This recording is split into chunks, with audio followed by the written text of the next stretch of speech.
The sky above Washington, D.C. is often a tapestry of contrails, a testament to the constant flow of air traffic in and out of the nation's capital. But on one fateful night, those skies turned tragic.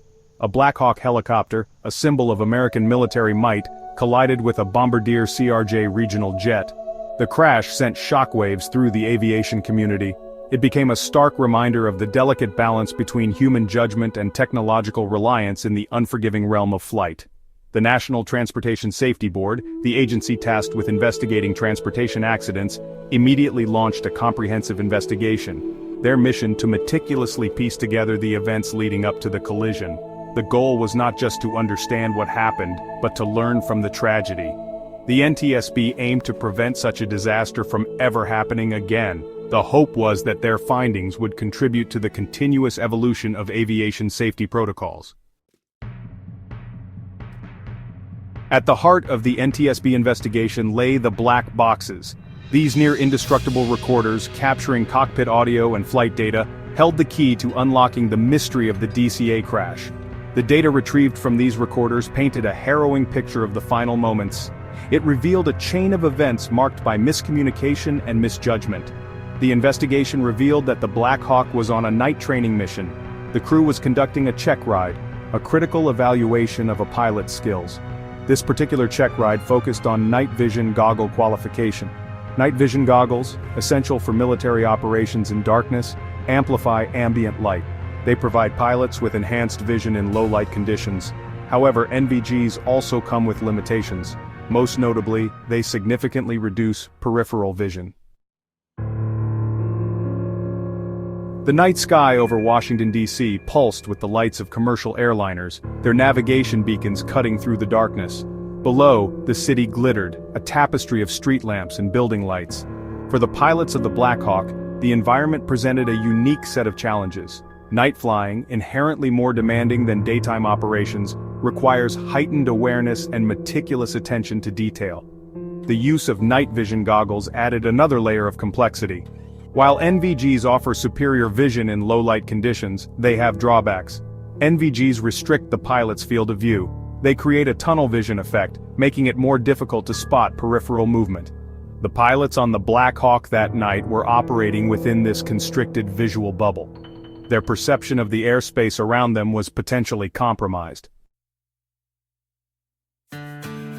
Section 4. Instruments of Misinformation, Altimeters and Radio Silence.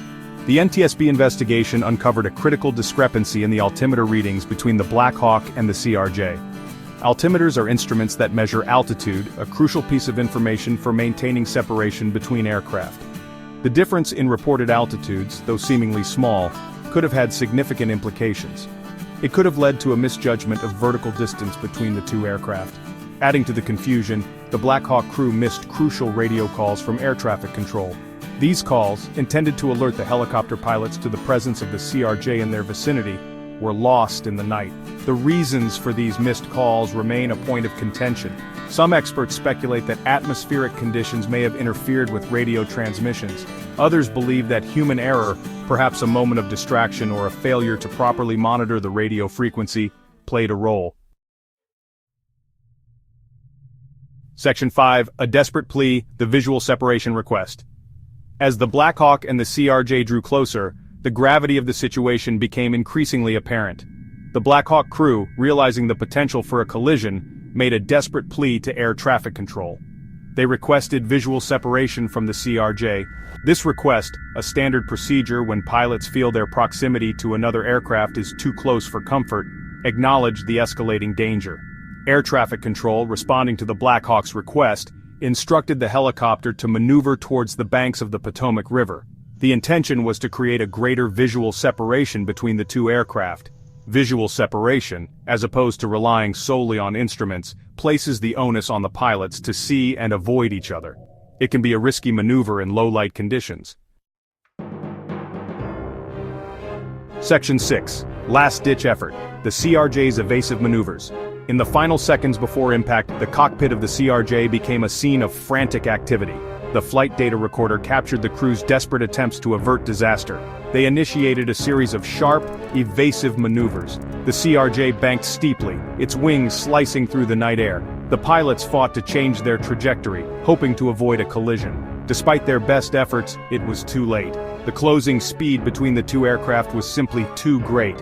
The impact, when it came, was catastrophic. The Black Hawk, its rotors mangled by the collision, spiraled down towards the Potomac. The CRJ, its fuselage torn open, struggled to maintain control. Section 7. Technology's Limits, ADS-B, TKS and the Search for Answers. The DCA crash raised troubling questions about the limitations of technology in preventing aviation accidents. Specifically, investigators focused on two systems: ADS-B, Automatic Dependent Surveillance Broadcast, and TCAS, Traffic Collision Avoidance System. ADS-B, a technology that allows aircraft to broadcast their position, altitude and speed to other aircraft and ground stations, was not in widespread use by military aircraft at the time of the crash.